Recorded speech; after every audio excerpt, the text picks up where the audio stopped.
Hello, welcome back to my channel. Today I'm going to be doing a spoiler-free review of The Raven Boys by Maggie Stiefvater.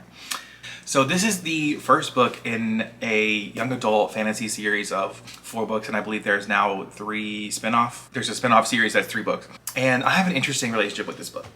So I previously listened to the audiobook of the first 2 books in the series, and I just had so little comprehension of the story that I decided last October, because I was like, oh, I know this is a series that has a spooky atmosphere to it.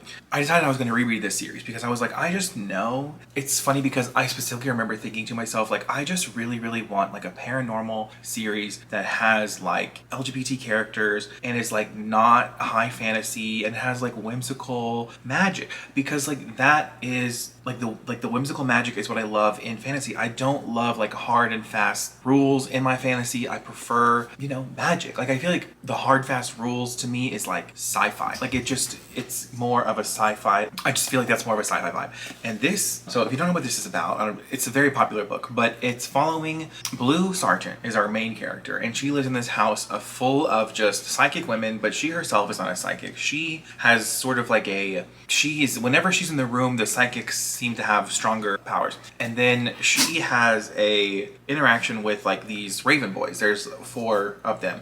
And again, the first time I read this, I listened to the audio, and I just don't think the narrator, and a lot of people love the narrator, so you should still, if you're an audiobook person, still give it a shot. But I just couldn't really get a good distinction on the characters. And when I read this physically, these characters for sure stand out individually by a lot to me. And this is told in third person omniscient, which is my personal favorite. I believe it's my favorite way to tell a story. I like third person limited, third person omniscient. I just think it's I don't know. I just think it's one of the best ways to tell a story, because I feel you want everyone's perspective. That's the benefit of reading. And I feel you need to, when it comes to reading, we should do things that we can't do in other mediums.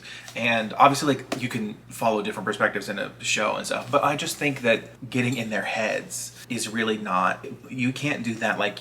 You can only do that in books. A specific thing about books, you can't do it as well in a TV show. I mean, of course you can have a narrator, but I think it just hits better in books.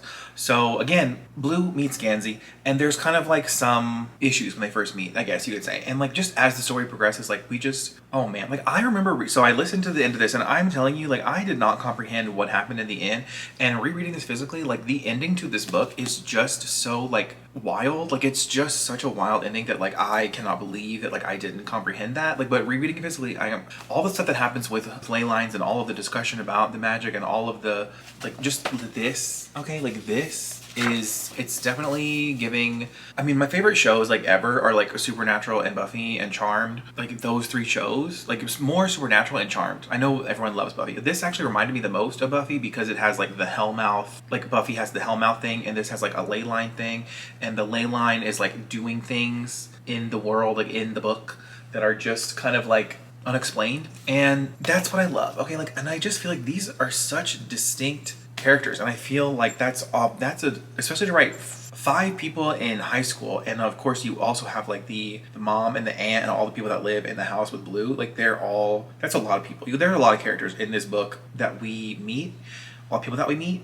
And also there's a whole scene, of course, when Blue and her mom are in the churchyard, and she has this whole vision of if she kisses her true love, then he's gonna die. And of course just the development of that in the book, in this first book alone, is so it's funny because I've seen people say oh, if I like Twilight, will I like this?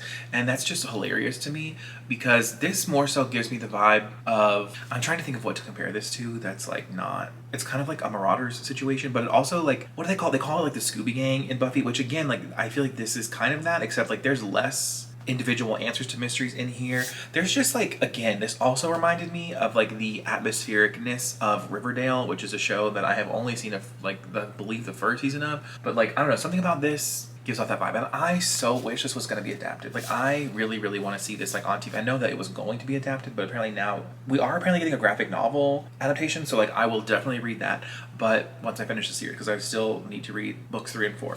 But, and of course I'm sure you've heard the pitch, these characters are on the hunt for this dead Welsh king, because I don't know if I've heard this part of it, because he will grant you a wish if you meet him. So I don't know because I haven't finished the series. Like, I don't know like how it ends, but I definitely feel like I can see how people say that you can benefit from a reread, because like there's certain things hinted at in the first book that I think are gonna, I mean, I haven't finished the series, so like I don't know for sure, but like I could just tell, like there's things, I can see certain foreshadowing happening from this first book. And also I'm now on the third book, I'm in the middle of the third book, so I do love Gansey. I think Gansey is, actually I think Adam is my favorite character, but again, like I have continued the series, and the more I've read about Adam, like he's my favorite character, like because he's just so, what's the word I'm looking for? He just will not accept, he really wants to be his own man. You know, he really wants to be his own man.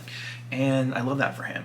And I just love the way that Maggie really like focuses in on the way you speak to people, and how like people can misinterpret your words, and like how, I mean, a lot of people, like you kind of probably have like you probably have a certain mindset about like prep school boys, and you probably have this mindset of like, oh, they're so stuck up and they're so privileged and da da da da. But like as this series goes on, like all of that is kind of challenged in a way that I just love. I do like the Raven boys. I like the squad a lot, but my favorite is definitely Adam, and I'm very much wanting us to get to the point where the series becomes more LGBT. Like I feel like we are just like, it's so hinted at, but I don't know what's gonna happen this year, because like I said, I haven't finished third or fourth book. But again, like I said, this reminds me so much of Supernatural and Charmed and Buffy, mostly Buffy, but also like the mystery element of like, what is it that oh my god, and there's such a like, so there's like definitely paranormal elements. And like I remember again, like when I listened to this on audio, there's a reveal about a character that I absolutely 100% did comprehend the first time, and rereading it was just so satisfying.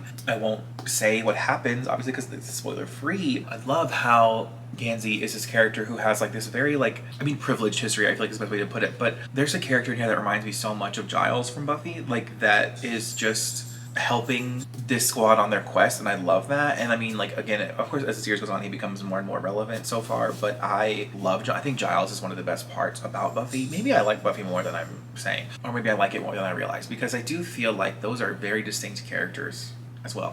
And I remember saying this before, like I remember saying like I love Supernatural and Charmed, I love those shows, and I think I love them more than Buffy, but they don't have LGBT characters. Buffy actually has, I won't say it's good representation, I won't say it's the best representation, but it has representation. I don't know if it's good or not, it's up to the viewer, but I just wish there was way more like paranormal, like whimsical, magical stuff with like gay characters. Like I just need it. I need it forever. I will read anything that is that. If you have any recommendations that are similar to this, I've already read all of Cassandra Clare, so like thank you, but I've already read it all.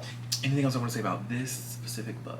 I will discuss my thoughts on all the characters. First, I've already mentioned Adam is my favorite. Of course, I love Gansey, and I love how he's a very passionate, very focused on one specific thing. That's something that I personally identify with as someone who will become incredibly obsessed with one hobby at a time. But books, I've been on books for a long time since I started that obsession. And then we have Ronan. Ronan.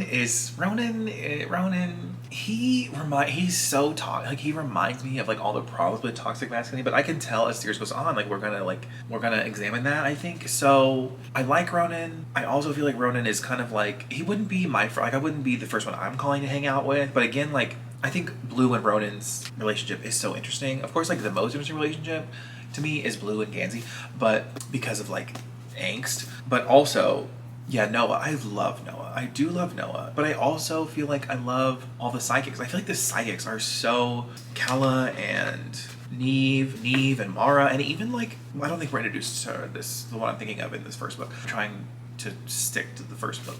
And oh my goodness, the scene like of like people also say like this is a series that you should read if you want to read about like your friends like going into like a magical woods scenario. And again, that was, yes, it's very satisfying reading that. Again, it hit better physically for sure. I don't really know, like, if I'm, like, these other things I'm thinking of, like, these others, like, these TV shows that I'm thinking of, I don't know that we really have, like, a big, huge focus on psychics, which is why this, I think, is so good. And, like, the found family aspect of this is something that I love, like, something that I'm coming to really enjoy, and I feel like we really focus, like, so far in the series, like, I'm trying to focus on just this first book, but, like, as far as what I've read, what I do love is how we really get, like, interactions with every single, like, pairing, like, every single part of the group interacts with each other, like separately and together, and I just think that that makes the dynamics and the relationships and everything and it just further builds out the characters. And I know many people have already said this, and you probably know this already if you are familiar with the series, like people don't read the series for them, they read the series for the character. And I used to say I was a plot-driven reader, but this series has me questioning that a lot. I love a good plot. I think I'm kind of like, you know, I want it all. Okay, like I want a good plot, characters, themes, writing. I want all of it. I do think that characters and writing are the strong suits of this series. Plot could be better, but again, reading it physically, I changed my mind on that. So, I mean, yeah, the plot, the writing, and the characters, it's all very good, obviously. Like, it's a really popular series. Like, you've probably already read it. If you haven't, and you like all things I just mentioned, obviously you should read it. But I just loved the spooky ookiness of this book also. Like, I just think we should have more of that. I think that, I mean, it definitely exists. So, but again, like I said, if you have I don't know, I don't think there's anything really like this series. I do feel like there are similar vibes to, like, The Diviners is a similar series to this. Now, I can't promise that you're going to like The Diviners as much as I personally have read the Diviners series twice all the way through, and it's my all-time favorite series personally. So, like, I'm a little biased there because, again, I feel like that's a series, again, like, I love that series for the characters. So, you know, and I also love the themes and the writing and the plot. But this series, yeah, I'm definitely going to continue it. I've already continued it. I'm already on book 3, and I'm probably going to read the spinoff too, because I know the spinoff follows the 2 characters I'm the most interested in besides Blue and Gansey. So I'm just like, is there anything else I want to say? And just know as soon as I turn off. I will say also that we really get very intense backstories, and I can kind of see how there's like certain series that I've heard about that have become like, I don't know if they're fan fiction of this series or they were just inspired by this series or what, but like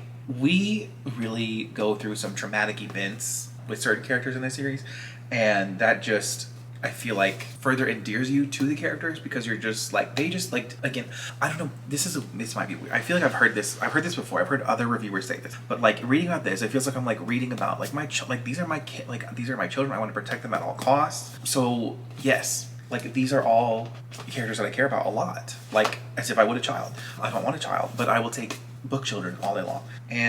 But like also like the found family thing, like you just kind of like want to be in the family with it.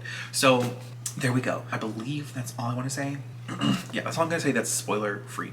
So I will leave my Instagram, Goodreads, and Twitter. It will all be in the description for you to check out if you would like. Otherwise, have a great day. Bye.